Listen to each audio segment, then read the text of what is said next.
छह क्रियाएं होती हैं। कर्मकांड के 6 अंग हैं।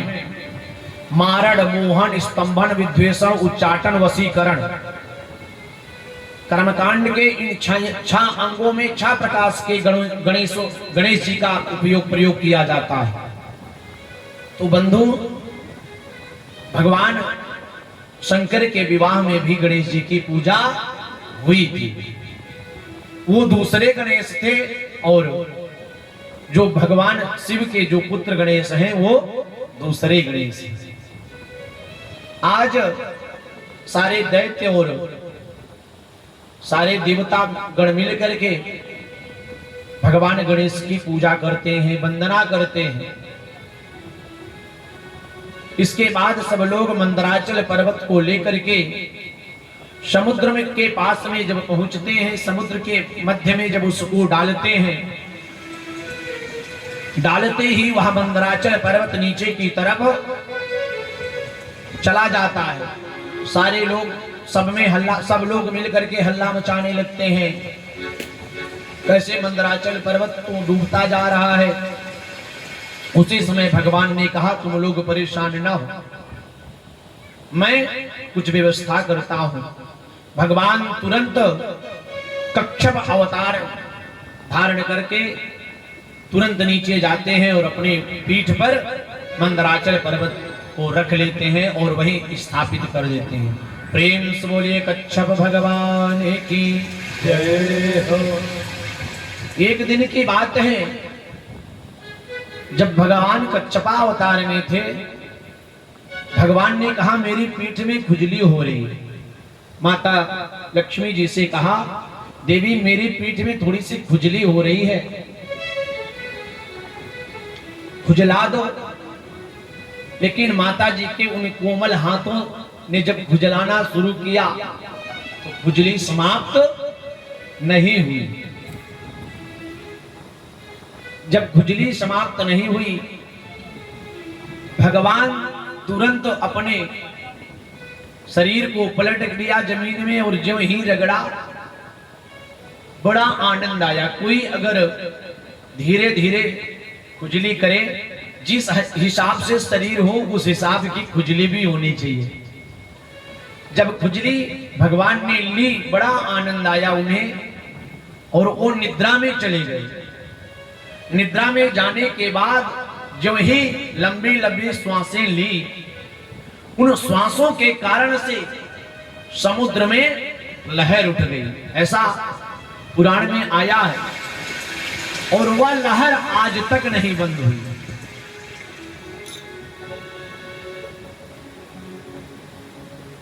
जब मंदराचल पर्वत को भगवान ने अपने सर पर, अपने पीठ पर रख लिया, वासुकी नाम के सर्प को बुलाया गया कि आओ तुम्हें भी अमृत दिया जाएगा, सहयोग करो। देखिए, किसी से भी अगर कुछ प्राप्त करना हो तो थोड़ा सा उन्हें लालच देना पड़ता है। सर्प ने कहा मैं चलता हूं, चलो। सर्प को लाया गया, मंदराचल पर्वत में लपेटा गया।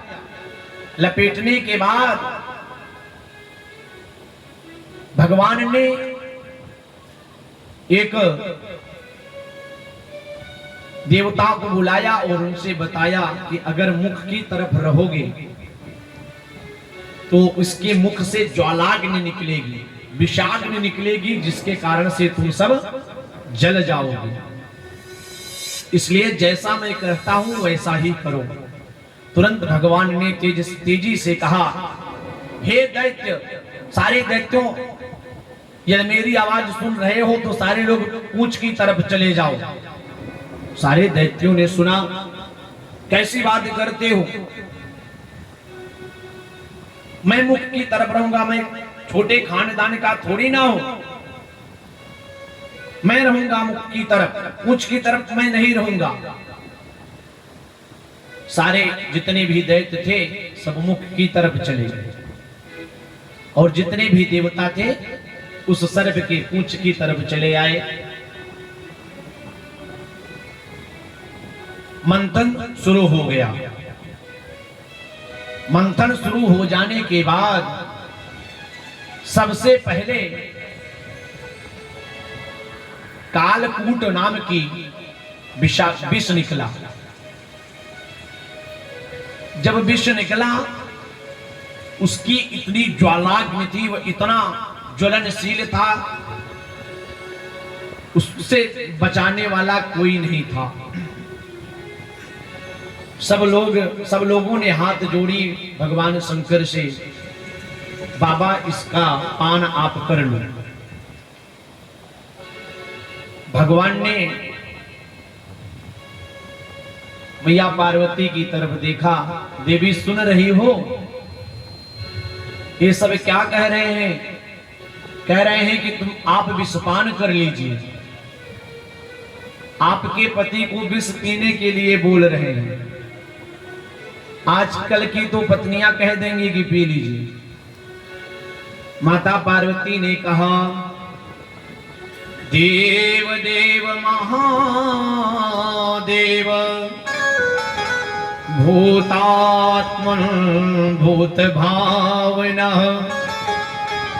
त्राहिना शरणापन्ना त्रैलोक्य दहनाद्विषात्। सब कह रहे हैं तो आप हमसे क्यों पूछ रहे हैं?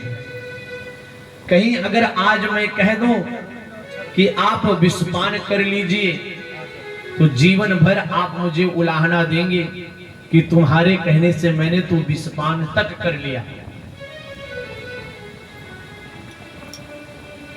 बार बार पूछने के बाद माता पार्वती ने कहा, प्रभु आपका नाम ही शिव है। शिव का मतलब होता है कल्याण करने वाला।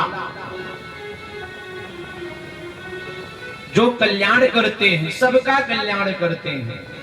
अगर ये सब मिल करके आपके पास आए हैं और आपसे कहते हैं कि विषपान कर लीजिए, तो जिससे सबका कल्याण हो वही आप करो। भगवान समझ जाते हैं और तुरंत भगवान ने करतली बनाई, दोनों हाथ जोड़ी। भगवान ने सोचा, अगर मैं इस विष को अपने गले के नीचे अगर उतार दूंगा तो हमारे अंतःकरण में मेरे राम बसते हैं और इस विष के कारण से मेरे राम को कष्ट हो जाएगा तुरंत। और मैं अगर नहीं पीता हूं तो इससे इस संसार के रहने वाले जो भी हमारे भक्त हैं उन सबको पीड़ा पहुंचेगी। इसलिए भगवान ने तुरंत करतली बनाई। ततः करतली कृत्या व्यापी हालाहलम विषम अभक्षय महादेव कृपया भूत भावनः। तुरंत भगवान भोलेनाथ ने करतली बनाई और विष को, जैसे भगवान शिव राम को भुजते हैं, तुरंत अपने इष्ट देवता का ध्यान किया। पहले बोला रा, विष को लिया अंदर, फिर बोला मां। राम इतना बोल करके तुरंत अपने गले में ही उस विष को रख लिया। तब से भगवान, उस विष के कारण से भगवान का जो कंठ था वह नीला हो गया, जिसके कारण से उनका नाम नीलकंठ पड़ा। प्रेम से बोलिए नीलकंठ भगवान की जय हो। फिर मंथन करते करते कामधेनु गाय प्रकट हुई, जो वह ऋषियों को दे दी गई। इसके बाद पुनः मंथन करने के बाद चंद्रमा निकलते हैं, जो भगवान शिव के शर पर स्थापित किए जाते हैं, क्योंकि उस विष के कारण से भगवान का जो सर था वह जल रहा था, जिसके कारण उस चंद्रमा को उनके सर पर विराजमान किया गया। तब से भगवान चंद्रमौली हो गए। प्रेम से बोलिए चंद्रमौली भगवान की। पुनः मंथन करने के बाद उच्च श्रवा घोड़ा निकला, जो राजा बलि को दिया गया। फिर मंथन करने के बाद ऐरावत हाथी निकलती है, जो इंद्र को दे दी जाती है। पुनः मंथन करने के बाद कौस्तुभ मणि निकलती है, जो भगवान नारायण के कंठ में धारण करा दी जाती है। फिर रंभादिक अप्सराएं निकलती हैं, जो स्वर्ग लोक में भेज दिया जाता है। फिर मंथन करने के बाद पारिजातक नामक वृक्ष निकलता है, जिसके नीचे अगर चले जाओ, बोल दो, जो भी वस्तु की किसी भी कामना से आप उसके नीचे बैठ करके अगर आप इच्छा रखते हो, उसकी प्राप्ति होती है। वह पारिजात नामक वृक्ष भी स्वर्ग में भेज दिया गया। पुनः अष्टम स्कंद के अष्टम अध्याय में अष्टम श्लोक में साक्षात महालक्ष्मी जी का प्रादुर्भाव होता है। ततश्चाविर्भूत साक्षात् क्षीरमा भवत्परा रंजयन्ती दिशः कान्त्या विद्युत सौदामिनी यथा। माता लक्ष्मी के प्रकट होते ही इतना देदीप्यमान उनका जो स्वरूप होता है, दिव्य लालिमा ली हुई माता अपने हाथ में एक पुष्प का हार लेकर के प्रकट होती हैं। जितने भी देवता, जितने भी असुरगण हैं, जितने भी ऋषिगण हैं, सारे लोगों की आंख केवल मां भवानी के ऊपर है, मां लक्ष्मी के ऊपर है। सारे लोग सोच रहे हैं मुझे प्राप्त हो जाए। लक्ष्मी की इच्छा किसे नहीं व्याकुलता ले आती, किसको नहीं परेशान करती। आज सारे लोग परेशान हैं। आज के समय में भी बहुत परेशान है, उस समय भी बहुत परेशान थे। देवी जी ने कहा सारे लोग एक लाइन से बैठ जाते हैं। एक तरफ देवता गण बैठते हैं, दूसरी लाइन में ऋषि गण बैठते हैं, तीसरे में दैत्य गण। सारे लोग लाइन लगा करके बैठ जाते हैं।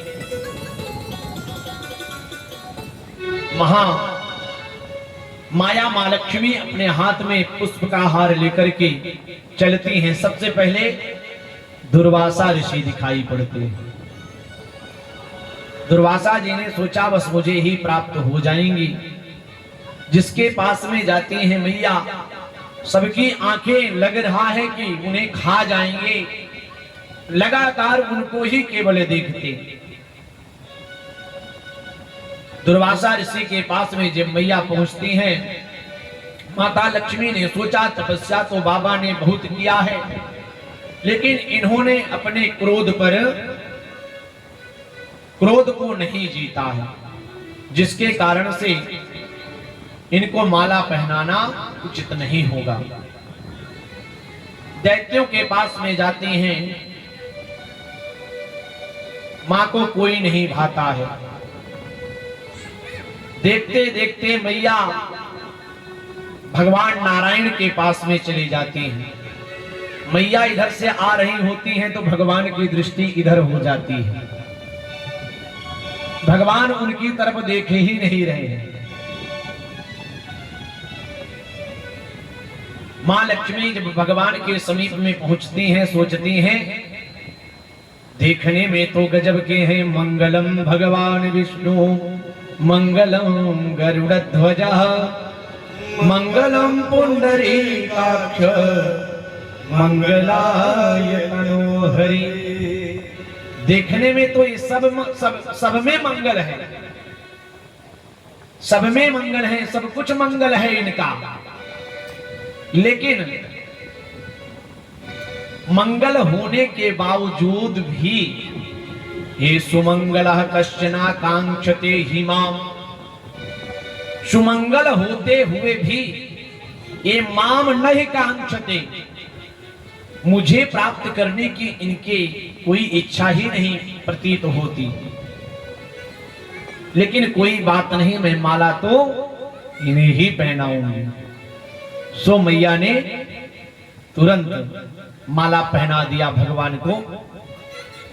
माला पहनाने के बाद पुनः मंथन प्रारंभ हुआ।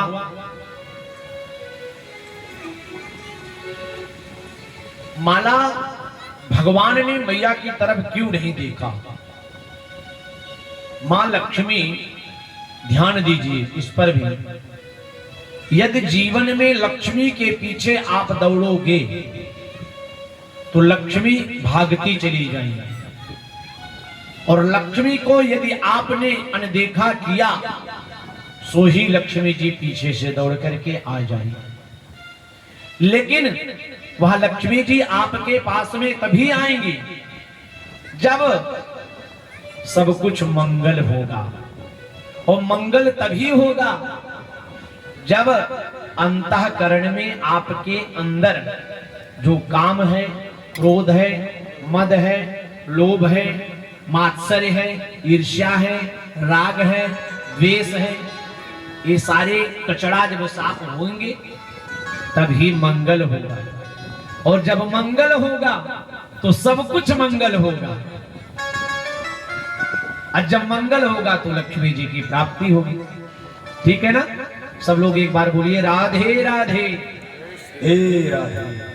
आज पुनः मंथन प्रारंभ होता है और वारुणी प्रकट होते हैं। धर्मंतरी भगवान अमृत कलश लेकर के आते हैं, प्रकट होते हैं। जो ही दैत्यों ने देखा कि बस अमृत कलश निकल गया है, सो ही धन्वंतरी भगवान के हाथ से वह झपट्टा मार करके 9 2 11 हो जाते हैं। सारे दैत्य लेकर के भाग जाते हैं। अमृत का कलश गायब। सारे देवता बेचारे फिर विलाप करने लगे, रोने लगे। ले गया, अब मैं क्या करूंगा? भगवान ने कहा ले नहीं गया, उसको आप लोग ही पान करोगे, परेशान ना हो।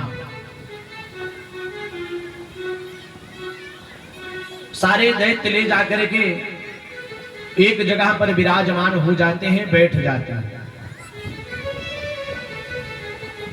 सब में आपस में विवाद होने लगता है। अहम पूर्वम, मैं पहले पीऊंगा, मैं पहले पीऊंगा। आपस में विवाद करते रहते हैं। उसी क्षण भगवान देदीप्यमान में फिर मोहनी रूप धारण करते हैं। प्रेम सुदोलिए मोहनी भगवान की जय हो। आज भगवान मोहिनी रूप में अहो रूपम अहो धाम अहो अस्या नवम वयः का तुम कंज परा साक्षी उतो वाक्यम चिकीर्षसि। आज भगवान जब मोहनी रूप धर करके उन सबके समक्ष में पहुंचते हैं, जितने दैत्य होते हैं सबकी दृष्टि पुनः मां मोहनी भगवान पर पड़ जाया करती है। अमृत का कलश हाथ में लिए हुए हैं, केवल मोहनी भगवान को ही देख रहे हैं। देखो देखो कितनी सुंदर कन्या है, कितना देदीप्यमान इसका चेहरा है, ललाट कितना सुंदर है, कितनी अच्छी साड़ी पहन रखी है। देखो देखो।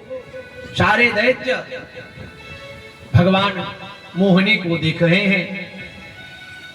अमृत का कलश लेकर के सारे दैत्य चलते चलते उनके पास पहुंच गए हैं। मोहिनी भगवान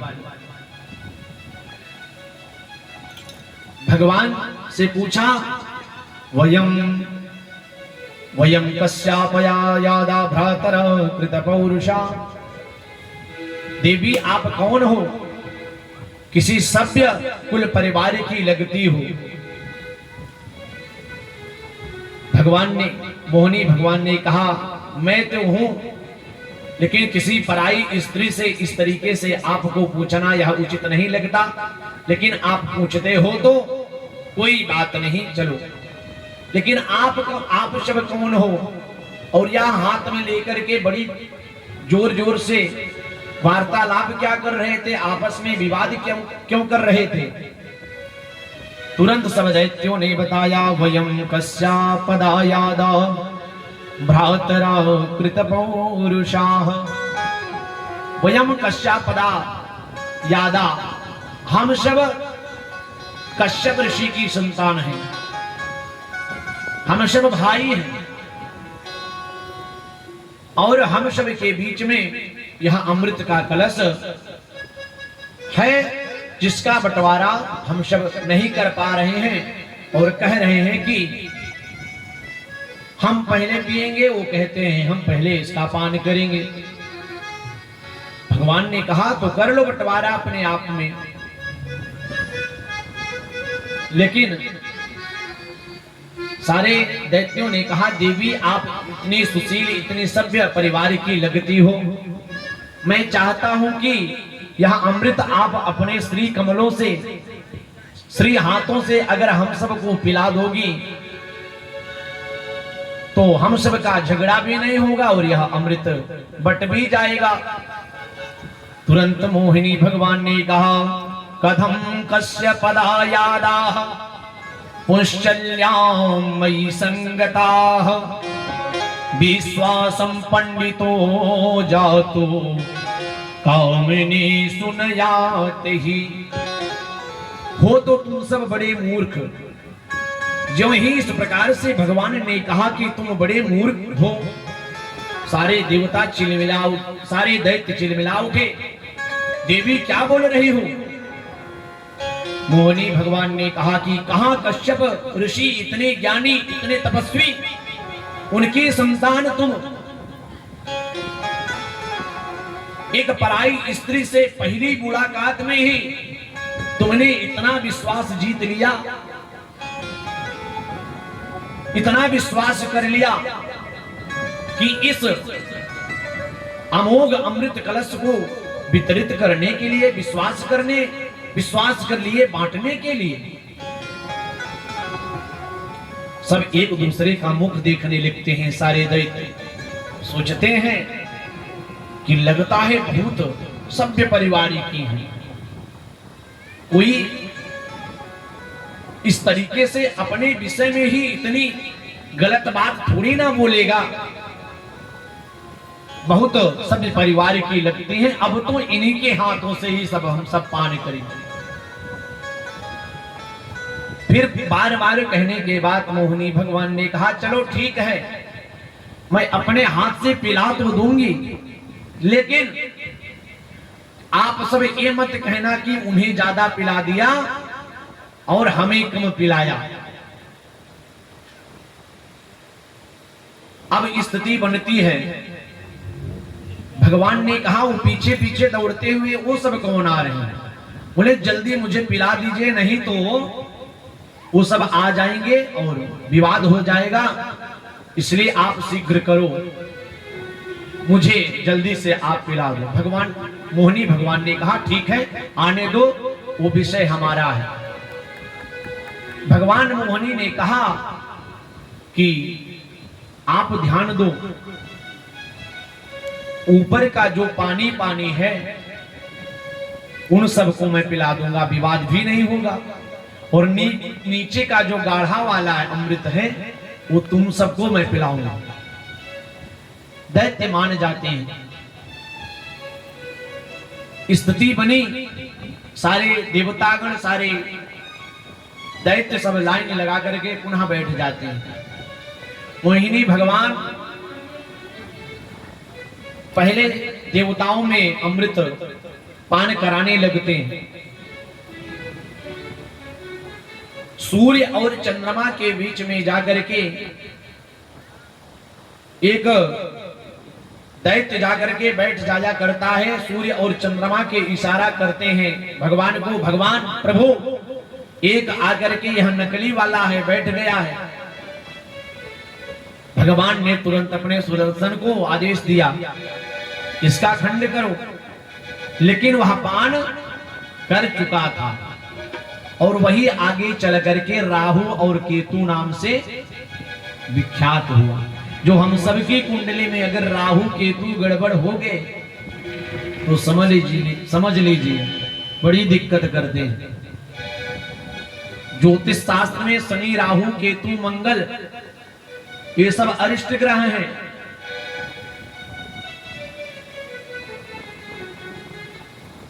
बहुत परेशान किया करते हैं। आज मोहिनी भगवान ने सबको अमृत पिला दिया। अमृत पिलाने के बाद अमृत खत्म हो गया, देवताओं तक ही बट पाया था। सारे जितने भी दैत्य थे सब रुष्ट हो गए, देवासुर संग्राम हुआ।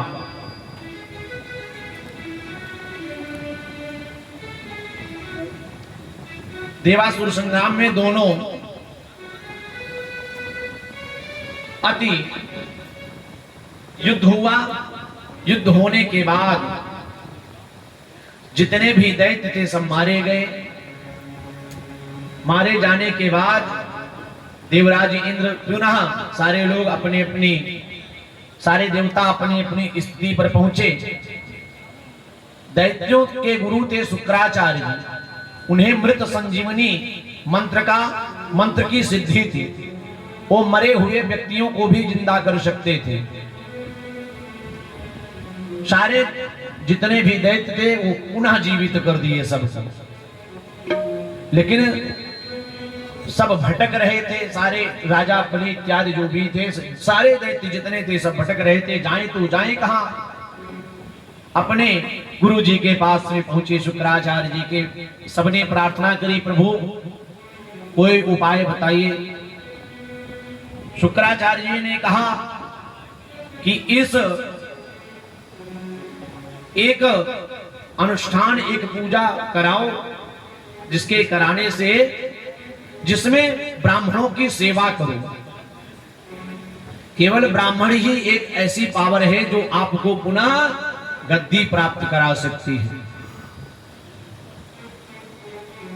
राजा बलि यज्ञ तुरंत प्रारंभ कराते हैं, सारे ब्राह्मणों को बुलाते हैं। बुलाने के बाद सारे ब्राह्मणगण एक अभिमंत्रित करके एक रथ बनाते हैं और उस रथ पर बलि बैठ करके युद्ध करता है। सारे देवतागण फिर हार जाते हैं। तुरंत देवताओं के गुरु बृहस्पति जी ने कहा, सारे लोग अपना अपना आसन, अपना अपना पद छोड़ करके हट जाओ, अन्यथा हार होनी ही है। जो ही युद्ध सारे दैत्य मिलकर के जब इंद्रासन के पद के लिए चढ़ गए, सारे देवतागण छोड़ करके अपना अपना पद हट गए। अब देवताओं की जो माता थी अदिति, वे बड़ी परेशान हुई कि हमारे जितने भी पुत्र हैं सब भटक रहे हैं, मुझे क्या करना चाहिए? प्रभु हमारे ऊपर कब कृपा करेंगे? अपने गुरु के आदेशानुसार उन्होंने फाल्गुन मास की शुक्ल पक्ष से प्रतिपदा से लेकर के द्वादशी तिथि तक पयोव्रत किया। केवल दुग्ध का पान किया और व्रत किया, जिससे दुग्धाहार से वह गर्भवती हो गई। माता अदिति, जिन माता अदिति के गर्भ से आज भगवान वामन का प्रादुर्भाव हुआ। प्रेम से बोलिए वामन भगवान की जय। तं वटुं वामनं दृष्ट्वा मोदमाना महर्षयः कर्माणि कारयामाशु पुरस्कृत्य प्रजापति। आज भगवान वामन जब प्रकट होते हैं, उसी समय स्वयं विधाता ब्रह्मा जी ने अपना कमंडल उठा करके उनको दे दिया। अपना कमंडल उनको दे दिया। अदिति मैया ने उन्हें लंगोटी पहनाई, भूदेवी ने चरण पादुका दी, आकाश ने छत्र दिया, कुबेर जी ने भिक्षा पात्र दिया, अन्नपूर्णा मैया ने भिक्षा प्रदान करी। और बृहस्पति भगवान ने आज गायत्री मंत्र की दीक्षा उनके कान में दे करके उनसे कहते हैं कि मुझे कुछ नहीं चाहिए, अब मुझे बहुत कुछ चाहिए। बृहस्पति भगवान मुस्कुरा करके वामन भगवान से कहते हैं, हमें त्रैलोक की संपदा चाहिए। वह त्रैलोक्य की संपदा किसके पास में है? राजा बलि के पास में है। आज वामन भगवान वामन का वेश बना करके राजा बलि के यहां भिक्षाटन करने के लिए चल दिए। हरि वामन का वेश बनाए राजा बलि के द्वारे आए। हरि वामन का वेश बनाए बलि राजा के द्वारे आए। हरि वामन का वेश बनाए बलि राजा के द्वारे आए। हरि वामन का वेश बनाए बलि राजा के द्वारे आए।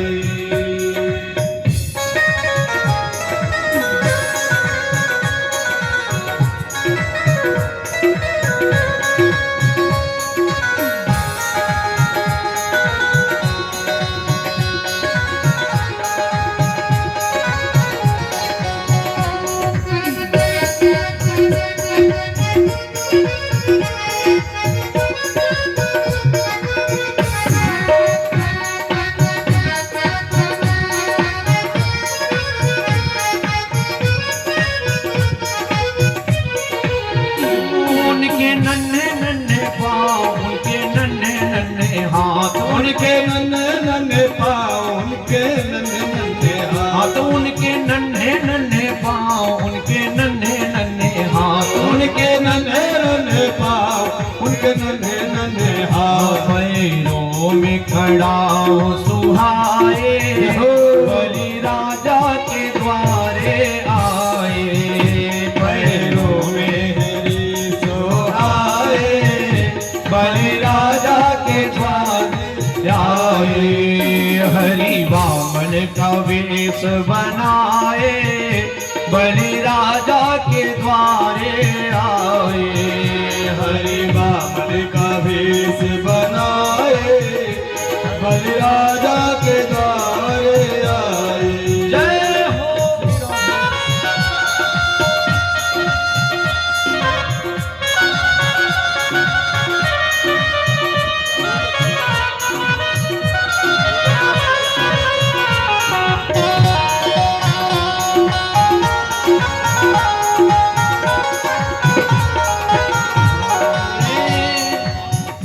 झोली कांधे धरी गले माला पड़ी, झोले कांधे धरे गले माला पड़ी, झोली कांधे धरी गले माला पड़ी, झोले कांधे धरे गले माला पड़ी। मृग माला बगल में दबाए बलि राजा के द्वारे आए। मृग माला गले में दबाए बलि राजा के द्वारे आए। हरि वामन का वेश बनाए बलि राजा के द्वारे आए। हरि वामन का वेश बनाए बलि राजा के द्वारे आए। जय हो।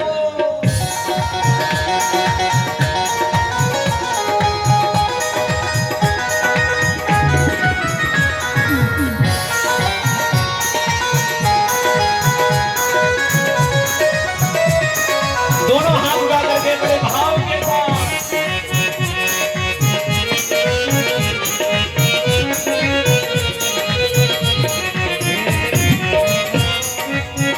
माथे तिलक सोहे सिर पे चोटी सोहे।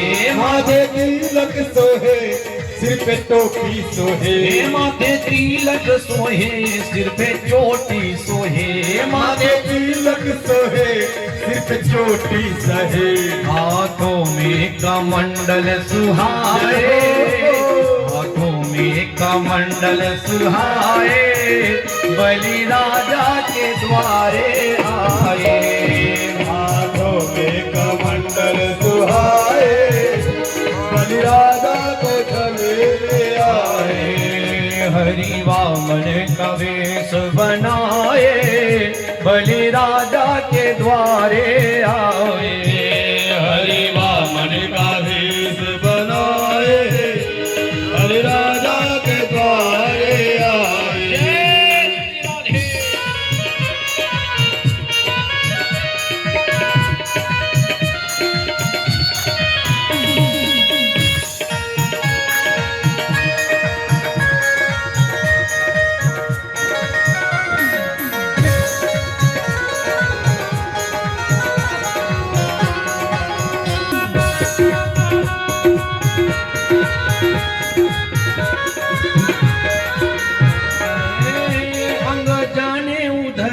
सिर पे छतरी सोहे, अंग जाने उधरे सिर पे छतरी सोहे, अंग जाने उधरे सिर पे छतरी सोहे, अंग जाने उधरे सिर पे छतरी सोहे।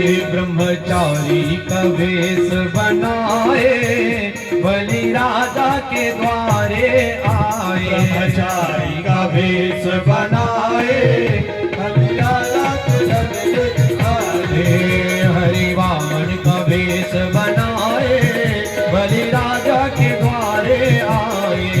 हरि वामन का वेश बनाए, बलि राजा के द्वारे आए। हरि राजा के द्वारे आए। हरि राजा के द्वारे आए। हरि राजा के द्वारे आए।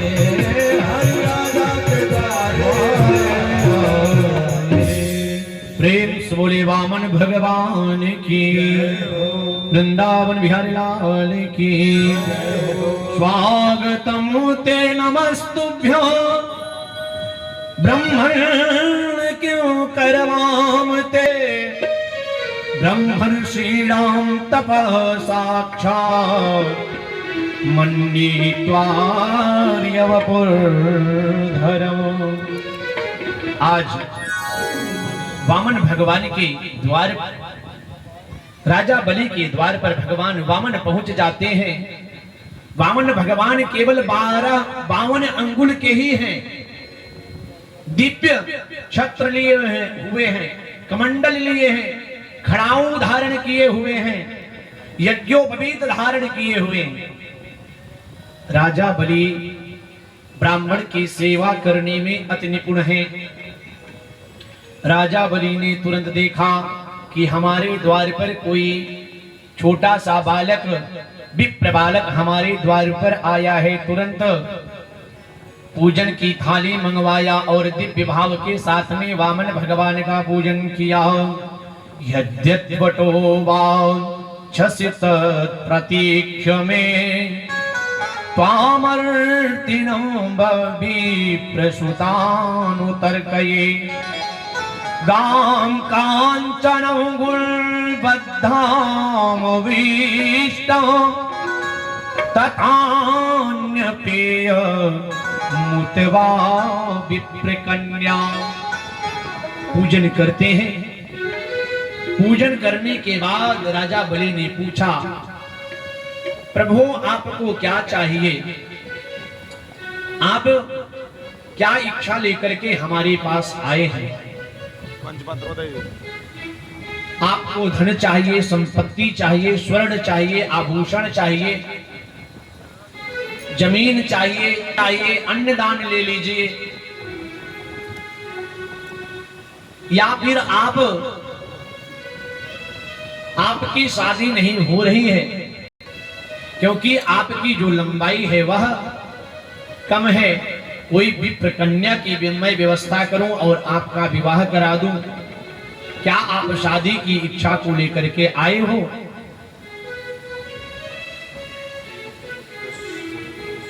वामन भगवान ने मना कर दिया, मुझे कुछ भी नहीं चाहिए। लेकिन बार बार राजा बलि कह रहा है कि आप मेरे द्वार पर आए हो, आपको कुछ ना कुछ तो लेना पड़ेगा।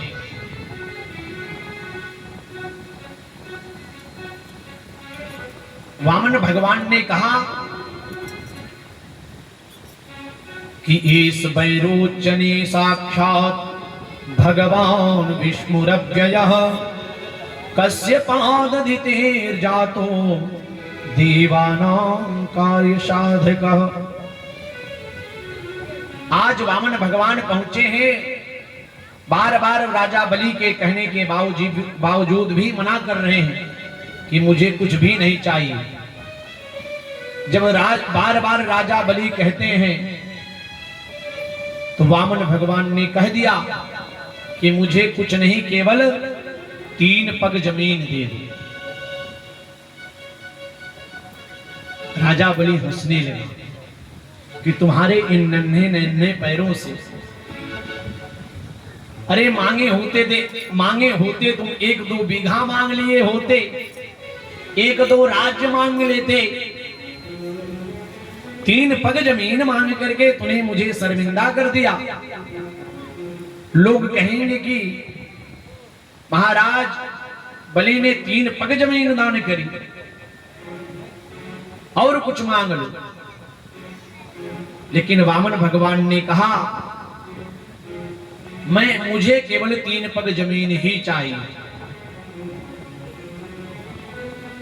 राजा बलि ने कहा ठीक है महाराज, आप 3 पग जमीन जहां चाहिए वहां ले लीजिए। वामन भगवान ने कहा मैं ऐसे नहीं स्वीकार करूंगा। अच्छा फिर कैसे स्वीकार करेंगे आप?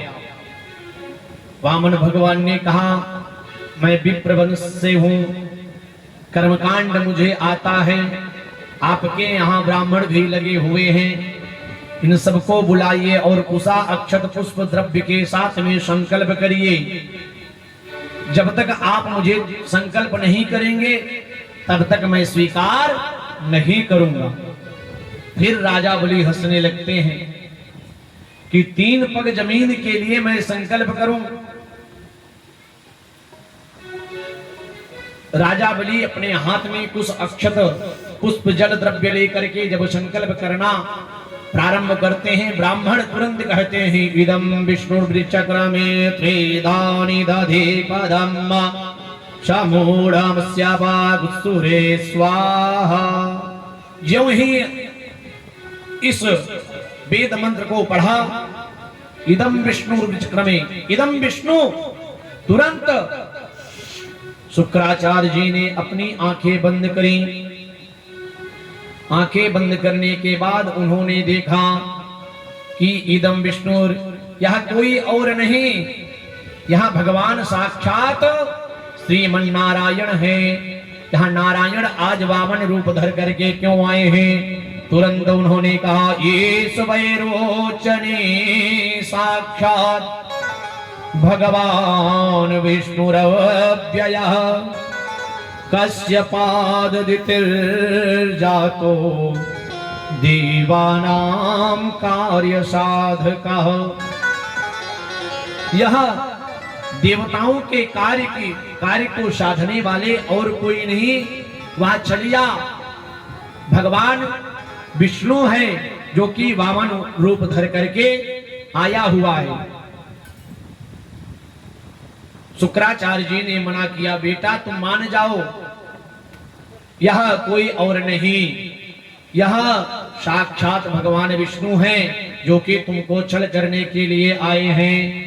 तुरंत बार बार मना करने के बाद भी, शुक्राचार्य जी के कहने के बाद भी आज राजा बलि ने कहा कि आपने मुझे कभी ऐसी शिक्षा नहीं दी कि दान नहीं करना चाहिए, सदैव दान करते रहना चाहिए, और आप मना कर रहे हैं कि दान मत करिए। अरे मैं सामान्य ब्राह्मणों को दान कर रहा हूं, अगर साक्षात भगवान विष्णु ही हमारे यहाँ दान लेने के लिए पधारे हैं तो मुझे दान देने में कोई गम नहीं, जो है सो ले जाएं। मैंने संकल्प कर लिया है, मैंने अपने मन में संकल्प 3 प्रकार के होते हैं, वाक दत्तम, मनोदत्तम, दत्तम पाण कुशोदकैः। माने से राधे राधे, जय श्री राधे। सब लोग बोलिए राधे राधे। देखिए कहीं ना कहीं दिक्कत जब नकारात्मक जो ऊर्जा होती है ना, तो इसी बिजली, माइक, साउंड इत्यादि रूप में ही हम सबके बीच में आती है। उसके लिए बड़े जोर से जयकारा लगाया करिए। सब लोग बोलिए राधे राधे। राधे राधे। इसको बोलने से क्या होगा पता है? जो निगेटिव ऊर्जा है वह नष्ट हो जाएगी और दूर चली जाएगी। कथा में कोई विघ्न नहीं आएगा। फिर से बोलिए राधे राधे।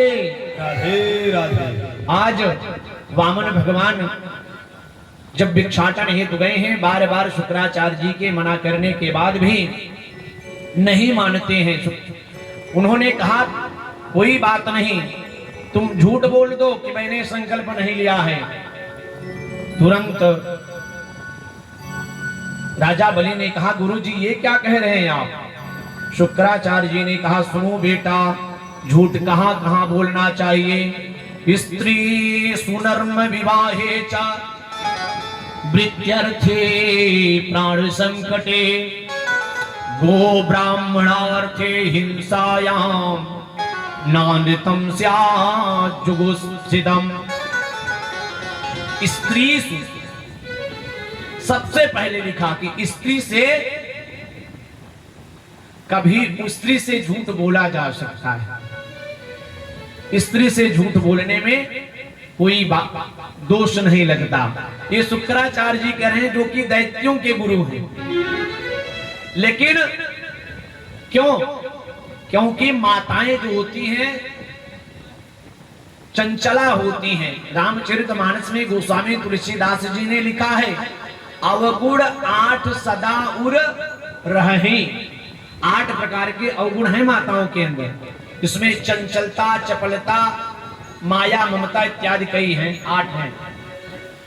तो माताओं को इसलिए बात उनसे झूठ बोलना चाहिए क्योंकि कभी कोई भी गुप्त चीजें जो होती हैं वह इधर से उधर शेयर हो जाया करती हैं। इसलिए बहुत छिपा करके रखना चाहिए, जिसके कारण से शास्त्रों में शुक्राचार्य जी ने मना कर दिया। लेकिन ये दैत्यों के गुरु हैं, ये भी समझिए। हमारे जो गुरु बृहस्पति हैं वो कहते हैं अहिंसा नहीं करना चाहिए, सदैव सत्य बोलना चाहिए, सत्य के मार्ग पर चलना चाहिए। लेकिन जो दैत्यों के गुरु हैं वो कह रहे हैं स्त्री सुनर्म विवाही च, किसी कन्या का विवाह ना हो रहा हो उस समय भी आप झूठ बोल सकते हो। वृत्यर्थे, आपका बिजनेस व्यापार कहीं भी अगर फंस गया हो, दिक्कत हो रही हो तो वहां पर भी झूठ बोलिए। मान लीजिए इनकम टैक्स वाले आपके यहाँ छापा मारने आ जाएं और एक कमरे में आप रुपए भर करके रखे रहो और आपने कहा कि गुरुजी ने मना किया है कि झूठ मत बोलो, हमारे गुरु बृहस्पति जी ने मना किया है कि सत्यम वद धर्मम च, तो उस समय अगर आप बता दोगे तो जितना पैसा होगा वो सब इनकम टैक्स वाले लेके चले जाएंगे। इसलिए लेकिन यहाँ पर कह रहे हैं कि वृत्यर्थे प्राण संकटे, प्राण आपका कहीं कोई आपको मारने वाला हो या किसी गैया को मारने वाला कसाई हो या गो ब्राह्मणार्थे हिंसा, या गाय को और ब्राह्मण को मारने वाला अगर कसाई हो, अगर एक गैया को मारने वाला कसाई आपके सामने से गुजर रहा हो, गैया आप उसके पहले निकल चुकी हो, आपने बता दिया कि गैया इस मार्ग से गई है, तो वह कसाई जाएगा और उस गैया को पकड़ करके मार देगा। कोई ब्राह्मण जा रहा हो, कोई उसके पीछे उसको मारने के लिए दौड़ रहा हो, तो अगर आप बता दोगे तो वह ब्राह्मण बेचारा मारा जाएगा। वहां पर तुरंत झूठ बोल दो, कह दो कि वह गैया इधर नहीं इधर गई है, उसको दूसरा रास्ता बता दो। गो ब्राह्मणार्थे हिंसायाम नानृतम स्यात् जुगुप्सितम्। इन स्थानों पर झूठ बोला जा सकता है। इसलिए यहाँ पर बेटा तुम्हारा जो वृत्यर्थ है, जो तुम्हारी जो लक्ष्मी है, तुम्हारा जो राज्य है वह जाने वाला है। इसलिए मैं तुमसे बार बार कह रहा हूं कि तुम 3 पग देने से मना कर दो। राजा बलि ने नहीं माना, कहा जो होगा सो देखा जाएगा, लेकिन मैंने मान लिया है तो मैं संकल्प करके दूंगा। लेकिन गुरु जो होता है ना एकदम पार उतारने वाला ही होता है। लेकिन बस गुरु गुरु हो, गुरु घंटाल की स्थिति ना हो, गुरु के अंदर वह पावर हो, वह ऊर्जा हो कि आपके पास उसके पास पतवार हो, ताकि उसकी नैया में तुम बैठो तो तुमको उस पार उतार दे ना। इसलिए आज गुरुदेव नहीं मान रहे। शुक्राचार्य जी ने बार बार कहने के बाद, जबकि यह श्रीमद् भागवत में नहीं आया है, यह पुराणांतर है। ठीक है, पुराणांतर में आया कि शुक्राचार्य जी जब कमंडल से जल निकालते हैं, भागवत में नहीं है। शुक्राचार्य जी जब आचार्यगण संकल्प करा रहे होते हैं तो अपने कमंडल से जब जल डालते हैं, उसी क्षण शुक्राचार्य जी चले जाते हैं और जिधर से जल गिरता है उसमें जाकर के बैठ जाते हैं। वामन भगवान ने देखा कि ये तो गड़बड़ हो रहा है, जब जल ही नहीं गिरेगा। कभी भी संकल्प लीजिए तो अधिक मात्रा में जल लेकर के संकल्प करना चाहिए, ध्यान दीजिएगा। तो संकल्प जल न गिरते हुए देखा तो उसको उठाया, उसके पीछे पृष्ठ भाग को लेकर के उसमें जो छिद्र, जिस छिद्र से जल नहीं निकल रहा था, तुरंत भगवान वामन ने निकाल करके उसमें नुकेले की तरफ से चौंक दिया। जब उसको डालने के बाद उसमें शुक्राचार्य जी विराजमान हैं। शुक्राचार्य जी की एक आंखें अंधी हो गई। इसी प्रकार से अब इस कथा से इतने से आप समझिए कि दो व्यक्ति, एक गुरु को या एक ब्राह्मण को अगर कहीं भी कोई व्यक्ति दान दे रहा हो तो तीसरे व्यक्ति को कभी भी मना नहीं करना चाहिए। लेकिन आजकल की स्थिति तो बहुत गड़बड़ है। शादी कराने अगर ब्राह्मण जी, आचार्य पंडित जी जा रहे हैं तो वहां पर फूफा जी, मामा जी, जीजा जी सबसे पहले बाइक पकड़ करके बैठते हैं और कहते हैं कि पंडित जी 10 नहीं 5 ही चढ़वा लीजिए। लेकिन ऐसा नहीं है। वहां आपके जो आचार्य हैं, जो आपके पुरोहित हैं, जो आपके गुरुजी हैं, आपके यहाँ बार बार लेने के लिए नहीं आएंगे। आपके जीवन में बार बार शादी नहीं होगी। वह जितना मांगते हैं उतना देने का प्रयास करना चाहिए। अगर आप नहीं दे पा रहे हैं, अगर आपकी सामर्थ्यता नहीं है तो आप उनसे हाथ जोड़ करके प्रार्थना कर लीजिए, प्रभु थोड़ा क्षमा करिए, अपनी स्थिति नहीं है। तो वह स्वतः मान जाएंगे, क्योंकि ब्राह्मण के अंतःकरण में भगवान स्वतः विराजमान होते हैं। शारीरिक ग्राम चाहे छोटे हो चाहे बड़े हो, शारीरिक ग्राम तो शारीरिक ग्राम ही है। इसलिए ब्राह्मण के अंदर भगवान सदैव विराजमान रहते हैं। आज बार बार कहने के बाद भी जब शुक्राचार्य जी नहीं मान रहे थे तो उनकी आंखों को वामन भगवान ने फोड़ दिया। इसके बाद अपने शरीर को विकराल रूप, बड़ा अति विशाल रूप में बनाया।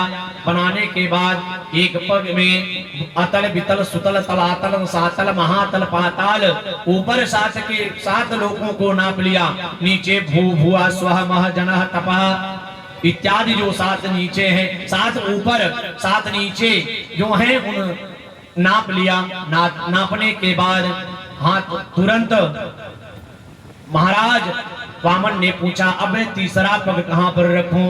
राजा बलि ने कहा, सर्वे ते सर्वे वामनम हंतो शूलपट्टिस्य पाणयः पदम तृतीयं कुरुशीर्ष में शिरम। अब प्रभु, दान की जो संपत्ति होती है उससे ज्यादा महत्वपूर्ण दान देने वाले का होता है। आप तीसरा पग हमारे सर पर रख दीजिए। इस प्रकार से वामन भगवान ने राजा बलि के सर पर अपने चरण कमल को रखा। इसके बाद अति प्रसन्न हुए। पुनः दैत्य जो भी लोग थे प्रार्थना किया। राजा बलि ने कहा, नेमं विरिंचो लभते प्रसादम न स्त्री न सर्वा किमुता परेते यन्नो सुराणामसि दुर्गपालो विश्वाभिवन्द्यैरपि वन्दिताग्नि। जाओ बेटा, तुम्हारे ऊपर मैंने कृपा करी, आगे आने वाला जो मनवंतर होगा उसके तुम इंद्र बन जाओगे। अभी तब तक आप सुतल लोक में चले जाओ और वहां पर जितने इंद्रासन के जितने भी भोग होते हैं तुम्हारे सारे भोग सुतल लोक में भी तुम्हें प्राप्त होंगे। इस प्रकार से आशीर्वाद दे करके भगवान ने कहा, अहम त्वं दुर्गपालम भविष्यामि, मैं वहां पर आपके हर एक द्वार पर द्वारपाल बन करके खड़ा रहूंगा। उसी समय नारद जी जाते हैं मां लक्ष्मी के पास में। पुराणांतर की कथा है, माताएं ध्यान दें। नारद जी जाते हैं मां लक्ष्मी के पास में और उनसे कहते हैं कि आजकल तो आपके प्रभु राजा बलि के यहाँ जा करके सुतल लोक में वहां उनके यहाँ द्वारपाल बने हुए हैं। माता लक्ष्मी आती हैं और राजा बलि के हाथ में रक्षा बांध करके बहन बन जाती हैं और रक्षा बांधने के बाद में अपने पति को मांग करके लेकर के चली जाती हैं। प्रेम से बोलिए वामन भगवान की जय, कृष्ण कन्हैया लाल की जय। एक बार की बात है, एक सत्यव्रत नाम के राजा थे जो संध्या स्नान आदि करने के बाद एक सरोवर में स्नान कर रहे थे। उसी समय भगवान मत्स्य अवतार लेकर के प्रलय से बचाने के लिए आए और उनके हाथ में आने के बाद मत्स्य अवतार भी भगवान का हुआ। प्रेम से बोलिए मत्स्य अवतार भगवान की जय, कृष्ण कन्हैया लाल की जय। अब इस श्रीमद् भागवत सप्ताह के अंतर्गत हम नवम स्कंद में प्रवेश करते हैं। नवम स्कंद के अंतर्गत भगवान श्री राम की गुण गाथा है। भगवान श्री राम के कथा में हम सब प्रवेश करते हैं। उसके पूर्व अपने मन और वाणी को भगवान श्री राम के श्री चरणों में अयोध्या धाम में लेकर के चलते हैं। भगवान से प्रार्थना करते हैं, श्री राम जय जय राम, श्री राम जय जय राम, श्री राम जय जय राम, श्री राम जय जय राम, श्री राम जय जय राम, श्री राम जय जय राम, श्री राम जय जय राम, श्री राम जय जय राम, श्री राम जय जय राम, श्री राम जय जय राम, श्री राम जय जय राम, श्री राम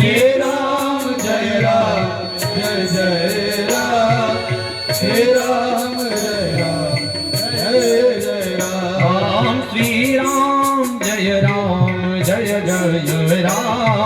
श्री राम जय जय राम, श्री राम जय जय राम, श्री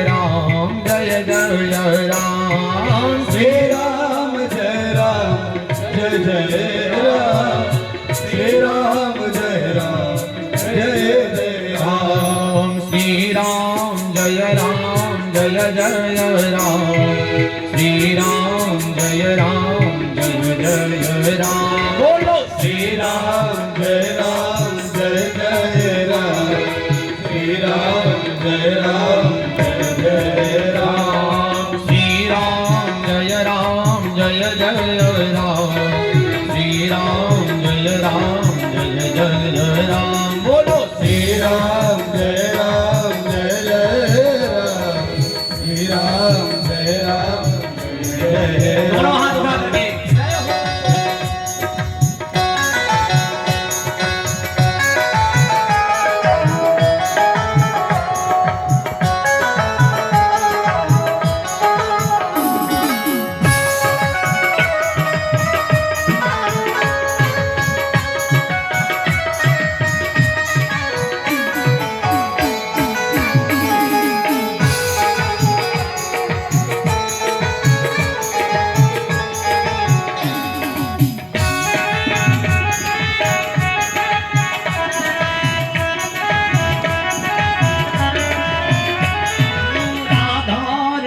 जय जय सिया राम, जय सिया राम, जय जय सिया राम, राधा रमण जय जय सिया राम, जय सिया राम, जय सिया राम।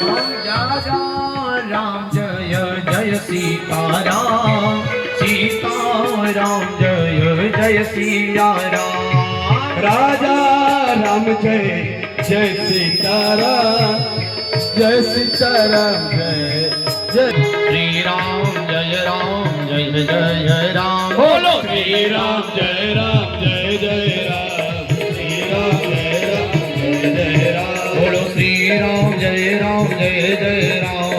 श्री राम जय राम जय जय राम, श्री राम जय जय राम। श्री राम जय जय राम, श्री राम जय राम जय जय राम, श्री राम जय जय राम। श्री राम जय जय राम। प्रेम से बोले वृंदावन बिहारी लाल की जय हो, श्री रामचंद्र की जय हो। अब परीक्षित जी महाराज को सुखदेव भगवान कहते हैं कि मैं आपको सूर्यवंश और चंद्रवंश की कथा सुनाता हूं। सूर्यवंश में 9वें स्कंद के 24 अध्यायों में 12 अध्यायों में सूर्यवंश का वर्णन है, जिसमें भगवान श्री राम का आगमन हुआ था और चंद्रवंश में भगवान श्री श्याम का आगमन हुआ था।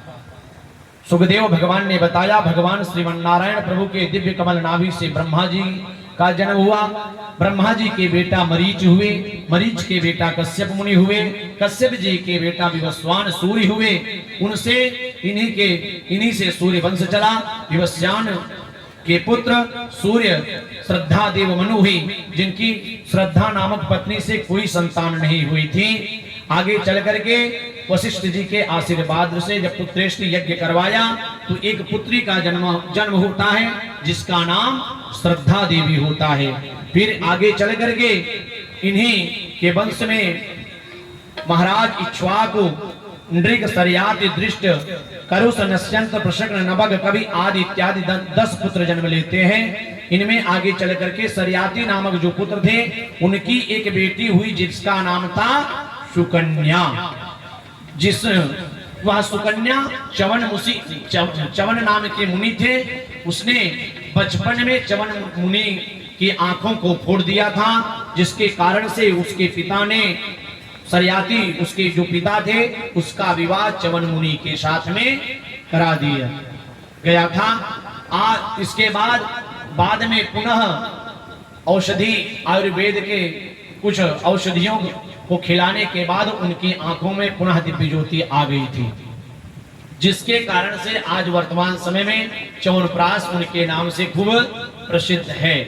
फिर आगे चल करके इन्हीं के कुल में नभ हुए, नभ के नाभाग हुए, जो कि उनके पुत्र हुए, नाभाग के पुत्र हुए परम भागवत अति भगवान के अति करीबी अम्बरीश। अम्बरीश भगवान के अति प्रिय शिष्य थे, भक्त थे। भगवान विष्णु उनको अपने चक्र को आदेश दे रखा था कि जब तक यह मेरा भक्त है आपकी पूरी जिम्मेदारी है, अगर इसको कोई भी किसी भी प्रकार की प्रताड़ना करता है उसका तुम वध कर देना। सुदर्शन की जिम्मेदारी लगी हुई थी। एक दिन की बात है, समय बीतता गया। महाराज अम्बरीश एकादशी का व्रत रखे हुए थे। उसके पूर्व में कल पुनः द्वादशी थी, एकादशी कम थी। उन्होंने महर्षि दुर्वासा को भोजन प्रसाद प्राप्त करने के लिए, द्वादशी का पारण कराने के लिए, भोजन प्रसाद पवाने के लिए निमंत्रण दे दिया। ध्यान दे थोड़ा सा कथा पर, क्योंकि अम्बरीश महाराज ने दुर्वासा जी को जब निमंत्रण दिया, निमंत्रण में सुबह आने में वो विलंब कर दिया दुर्वासा मुनि ने। जब विलंब हो गया, दुर्वासा मुनि के आने में विलंब हो गया, द्वादशी तिथि आ रही थी। इसके बाद द्वादशी कुछ ही क्षणों में थी, जिसके कारण से तुलसी दल उठा करके महाराज अम्बरीश ने जल ग्रहण कर लिया और वह पारण कर लिया। दुर्वासा मुनि आते हैं। आने के बाद उन्होंने देखा कि यह अम्बरीश को पारण कर चुके हैं। तुरंत कहते हैं सवै मनः कृष्ण पदारविंदयोर वचांसि वैकुंठ गुणानुवर्णने करोर हरिर्मंदिर मार्जनादिषु श्रुतिं चकारा च्युत कथोदये। आज हाथ जोड़ करके कहते हैं प्रभु एकादशी निकलने वाली थी, जिसके कारण से मैं तुलसी डाल करके पारण कर लिया हूं, मुझे क्षमा करें। दुर्वासा मुनि तुरंत क्रोध में आ जाते हैं और अपनी जटा से एक बाल को निकाल करके जमीन में पटकते हैं। तुरंत एक त्वष्टा, एक कृत्या पैदा हो जाती है और उसको आदेश देते हैं जाकर के अम्बरीश को खा जाओ। वह कृत्या अम्बरीश की तरफ दौड़ती है। महाराज अम्बरीश की तरफ जब वह कृत्या दौड़ती है, तुरंत सुदर्शन कृत्या का वध कर देता है और वह सुदर्शन दुर्वासा मुनि के पीछे दौड़ जाया करता है उन्हें मारने के लिए, क्योंकि भगवान ने ड्यूटी लगा रखा है उसकी। आज दुर्वासा मुनि आगे आगे भागते हुए जा रहे हैं, पीछे पीछे दुर्वासा मुनि भागते भागते जा रहे हैं। पीछे से वह जो सुदर्शन है, सुदर्शन उन्हें दौड़ाया हुआ है। ब्रह्मा जी के पास में जाते हैं। ब्रह्मा जी ने कहा कि मैं आपको नहीं बचा सकता। बोले क्यों नहीं बचा सकते? आप चाहें तो मैं बच सकता हूं। उन्होंने कहा मैं नहीं बचा सकता, आप भगवान शंकर के पास जाओ। भगवान शिव शंकर जी के पास में जाते हैं। भगवान शिव वहां पर बैठे रहते हैं, भगवत नाम संकीर्तन करते रहते हैं, जब करते रहते हैं, ध्यानस्थ हैं। और दुर्वासा मुनि ने कहा आप प्रभु मुझे बचा लो, मैं आपका अंश ही तो हूं। दुर्वासा मुनि जो थे भगवान शिव जी के अंश थे। भगवान शिव ने कहा मैं नहीं बचा सकता हूं, जिसका सुदर्शन है उसके पास में जाओ। आज सुदर्शन से बचने के लिए भागते भागते भगवान विष्णु के पास में आ गए। भगवान विष्णु के पास में आते हैं हाँफते हुए। भगवान विष्णु ने कहा क्या बात है, क्यों इतना आप परेशान हो? दुर्वासा मुनि ने कहा मैं सारी बातें बाद में बताऊंगा प्रभु, पहले यह जो आपका चक्र सुदर्शन है इसको आप मना करो, अन्यथा यह मुझे मार देगा। भगवान विष्णु ने मना कर दिया, कहा मैं भी कुछ नहीं कर सकता। बोले क्यों? क्यों? उन्होंने कहा कि मैं किसी अन्य व्यक्ति के पराधीन हूं। दुर्वासा जी ने कहा सुदर्शन आपका, आप नहीं मना कर सकते, ऐसा कैसे हो सकता है? भगवान ने कहा अहम भक्त पराधीनो यः स्वतंत्र इव द्विज साधुवीर्गस्त हृदयोर भक्तैर्भक्त जन प्रियः। अहम भक्त पराधीनम, मैं भक्तों के अधीन रहता हूं। भक्त मुझे अपने हृदय कमल में बैठा लेते हैं, मैं उसमें अवरुद्ध हो जाया करता हूं, फंस जाया करता हूं और उससे उनके हृदय से निकलने की मेरी हिम्मत नहीं है कि मैं उनके हृदय से निकल पाऊं, क्योंकि वह एक ऐसा ताला है जिसकी चाबी